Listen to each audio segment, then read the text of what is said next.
Welcome to my channel. இன்றைக்கி நம்ம அந்த சேனலில் என்ன பார்க்க போகிறோன்னா, எப்பவும் போல் யூஸ்ஃபுல்லான கிச்சன் டிப்ஸ் தான் பார்க்க போகிறோம். இது எனக்கு தெரிஞ்ச குட்டி குட்டி டிப்ஸ் நான் சொல்ல போகிறேன். வாங்க நம்ம ஒரு டிப்பாக பார்த்துடலாம். நீங்கள் இப்போ தான் ஃபஸ்ட் டைமாக என்னோடய சேனல் பார்க்குற மாதிரி இருந்தால் சப்ஸ்கிரைப் பண்ணிட்டு பக்கத்தில் இருக்கிற பெல் ஐக்கானை கிளிக் பண்ணுங்கள். சிசர்ஸ் இந்த மாதிரி சின்ன சிசர், பெரிய சிசர் எல்லாமே நம்ம கொஞ்ச நாள் யூஸ் பண்ணியிருப்போம். யூஸ் பண்ணதுக்கப்புறம் பார்த்துட்டிங்கன்னா வெட்டவே வெட்டாது. இது இப்போ பால் கவர் இல்லைனா துணி இருக்கிற சிசர் கூட சம்டைம் கட் பண்ணாமல் போயிடும். அது நம்ம எப்படி ஷார்ப் பண்ணுறதுன்னு பார்த்துடலாம். ஃபஸ்ட்டு எந்த சிசர் கட் பண்ணலையோ அதை எடுத்துக்கலாம். இதை நம்ம கொஞ்சம் நேரம் தீயில லைட்டாக வாட்டி எடுக்கலாம்.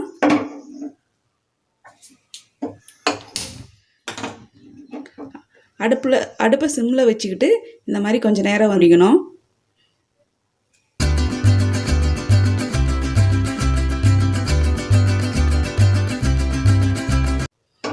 இது பாருங்கள், இது ரொம்ப பழைய சிசரு, சரியாக வெட்ட மாட்டேங்குது. அதை தான் நம்ம இதில் ட்ரை பண்ணி பார்க்கலாம். இப்போ நம்ம அடுப்பை ஆஃப் பண்ணிடலாம். அடுப்பை ஆஃப் பண்ணிட்டு என்ன பண்ணோன்னா, இந்த மாதிரி நைஸ் சின்ன உப்பு இருக்குது இல்லையா, அந்த தூளுப்பில் இந்த சிசர் இந்த மாதிரி இப்படி பண்ணணும். பண்ணும்போது பாருங்கள் சவுண்டு நல்லா சரசரன்னு வருதில்ல. இப்போ சிசர் கொஞ்சம் ஷார்ப்பாக இருக்கும். இப்போ இந்த சிசர் பண்ணிடலாம். பாருங்கள், சிசர் நான் உப்பில் இது பண்ணதுக்கப்புறம் எப்படி வெட்டுது பாருங்கள்.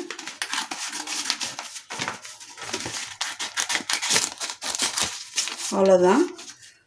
ஃபஸ்ட்டு விட இது நல்லா வெட்டுது. இந்த சிசர் நான் ரொம்ப நாள் யூஸ் பண்ணுறதில்ல.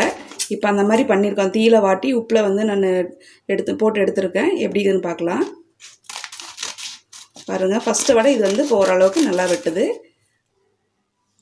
அடுத்த டிப் போயிடலாம். அடுத்த டிப் என்னென்னா, நம்ம கிச்சன் நம்ம என்ன தான் சுத்தமாக வச்சுருந்தாலும் நைட்டில் பார்த்துட்டிங்கன்னா பல்லி, பூச்சி, கரப்பாம்பூச்சி அந்த மாதிரியெல்லாம் வரும். நம்ம அதை எப்படி வராமல் ஒழிக்கணுங்கிறதுக்காக அந்த டிப் பார்த்துடலாம். அதுக்கு நான் 4-5 பூண்டு எடுத்திருக்கேன். அது கூடவே கிராம்பு கொஞ்சம் எடுத்திருக்கேன். தூள் எடுத்துக்கலாம். வாசனைக்காக நான் கொஞ்சம் லைசால் எடுத்திருக்கேன். நீங்கள் கம்ஃபர்ட் கூட எடுத்துக்கலாம். இப்போ இது எல்லாத்தையும் நம்ம பேஸ்ட்டாக அரைச்சி எடுத்துடலாம்.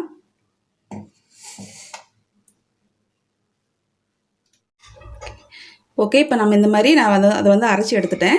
இது எப்படி பண்ணணும்னு சொல்கிறேன். நம்ம அதுக்கு இந்த மாதிரி நம்ம சின்ன சின்னதாக ஒரு 4 நியூஸ் பேப்பரை கட் பண்ணி எடுத்துக்கலாம். 4 பீஸ் கட் பண்ணி எடுத்துக்கலாம் நியூஸ் பேப்பரை. அதில் இப்போ நம்ம அரைச்சி வச்சுருக்கிற இந்த பேஸ்ட்டு கொஞ்சம் தடவலாம்.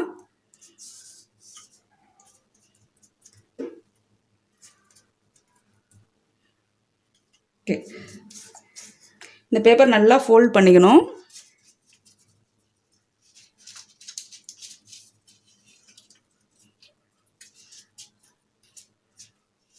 அவ்வளோதாங்க. இப்போ இந்த மாதிரி ஃபோல்ட் பண்ணிக்கலாம். இதை இந்த மாதிரி அடுப்பு கடியில் வச்சிடலாம். ஏன்னா அடுப்பு கடியில் தான் பார்த்துட்டிங்கன்னா நம்ம எவ்வளோ தான் சுத்தம் பண்ணி க்ளீன் பண்ணி வச்சாலுமே நைட்டில் கரப்பாம்பூச்சி, பல்லி எல்லாம் முட்டை வைக்கும், பூச்சி வரும். ஸோ அதனால் இந்த அடுப்பு கடியில் இல்லை நம்ம சிங்க் கடியில் கூட நம்ம வைக்கலாம். ஓகே, இந்த மாதிரி நான் எங்கெங்கே வைக்கணுமோ அந்தந்த இடத்துல வைக்கிறதுக்காக பேப்பரில் இந்த மாதிரி நம்ம உள்ளே வச்சுட்டு ஃபோல்ட் பண்ணி வச்சாச்சு. இதை நம்ம பெட்டு கடியை இல்லை பீரோ, டைனிங் டேபிள், ஃப்ரிட்ஜுக்கு அடியில் அந்த மாதிரி வச்சோன்னா பல்லி சுத்தமாக வரவே வராது. நம்ம கொஞ்ச நாள் வெளியில் போகிறோம் அப்படின்னா, ஒரு 1 வீக் ஊருக்கு போகிறோம், அந்த டைமில் இந்த மாதிரி பண்ணி நம்ம அடுப்பு கடியை இந்த மாதிரி நான் சொன்ன இடத்துல வச்சுட்டு போனோன்னா பல்லி சுத்தமாக வரவே வராது.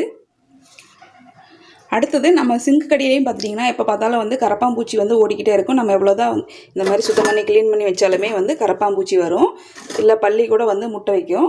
அதை எப்படி நம்ம ப்ரிவென்ட் பண்ணலான்னா, நம்ம கொஞ்சமாக பேக்கிங் சோடாப்பு போட்டுக்கலாம். அது கூட கொஞ்சமாக லைசால் சேர்த்துக்கலாம். இல்லைனா நம்ம எது வேணாலும் நம்ம சேர்த்துக்கலாம். இப்போ இதை நல்லா ஒரு தடவை இப்படி வாஷ் பண்ணி விட்ருங்க. இதில் இருக்கிற டஸ்ட் எல்லாமே போயிடும், அழுக்கு போயிடும். அதில் இருக்கிற துர்நாற்றமும் போயிடும். ஸோ அந்த டைமில் கரப்பாம்பூச்சி சுத்தமாக வராது, பல்லியும் இந்த பக்கம் வரவே வராது.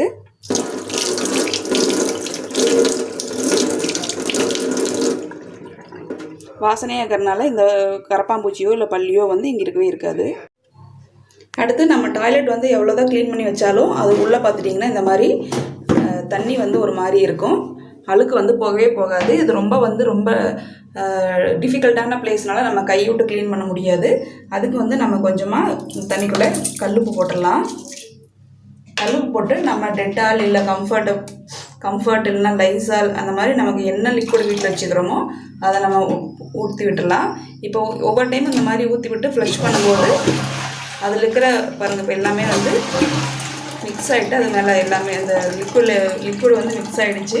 ஸோ ஒவ்வொரு டைமும் நம்ம ஃப்ளஷ் பண்ணும்போது சுத்தமாக வந்து இந்த டேங்க் பின்னாடி இருக்கிற டேங்க் வந்து க்ளீன் ஆயிரும். ஸோ இதையும் நம்ம வந்து ட்ரை பண்ணி பார்க்கலாம். அடுத்த டிப் என்னென்னா, இந்த மாதிரி நம்ம வந்துட்டு ஆட்டுக்கல்னு சொல்லுவோம் இல்லையா, உரல் வீட்டில் சின்னதாக வச்சுருப்போம் இல்லையா, அதை வந்து நம்ம எவ்வளோதான் நம்ம யூஸ் பண்ணிவிட்டு சுத்தமாக வந்து க்ளீன் பண்ணிவிட்டு காய வச்சு எடுத்து வச்சாலுமே நைட் டைமில் இது மேலே வந்து பல்லியோ இல்லை கரப்பாம்பூச்சியோ வந்து இந்த கேப்பில் போகிறதுக்கு சான்சஸ் உண்டு. நம்ம அதை கவனிக்காமல் வந்து நம்ம அடுத்த நாள் வந்து நம்ம ஏதாவது நசுக்க ஆரம்பிச்சிருவோம். ஸோ இதை வந்து எப்படி நம்ம மூடி வைக்கலாம் அப்படின்னா, இந்த மாதிரி ஒரு வேஸ்ட் வாட்டர் பாட்டில் எடுத்துகிட்டு அதை வந்து பாதியாக நாம் வந்து டிவைட் பண்ணிக்கலாம். இந்த கட் பண்ண பார்ட்டை வந்து இது மேலே நம்ம அதுக்கு கவர் ஆகிற மாதிரி கரெக்டாக இப்படி செட் பண்ணி வச்சிட்டோன்னா இந்த கேப்பில் வந்து பல்லியோ இல்லை கரப்பாம்பூச்சி போகிறதுக்கு கொஞ்சம் கூட கேப் கிடையாது. ஸோ இது வழியாக வந்து உள்ளே எதுவும் போகிறதுக்கு சான்சஸ் இல்லை. இது வந்து ரொம்ப யூஸ்ஃபுல்லாக இருக்கும்னு நான் நினைக்கிறேன். ஓகே ஃப்ரெண்ட்ஸ், அவ்வளோதான், இந்த வீடியோ முடிஞ்சிச்சு. இந்த டிப்ஸ் எல்லாமே உங்களுக்கு யூஸ்ஃபுல்லாக இருக்கும்னு நினைக்கிறேன். நீங்கள் இந்த வீடியோ பிடிச்சிருந்தா லைக் பண்ணுங்கள், கமெண்ட் பண்ணுங்கள், ஷேர் பண்ணுங்கள். நான் நெக்ஸ்ட் வீடியோவில் உங்களை மீட் பண்ணுறேன். பாய்.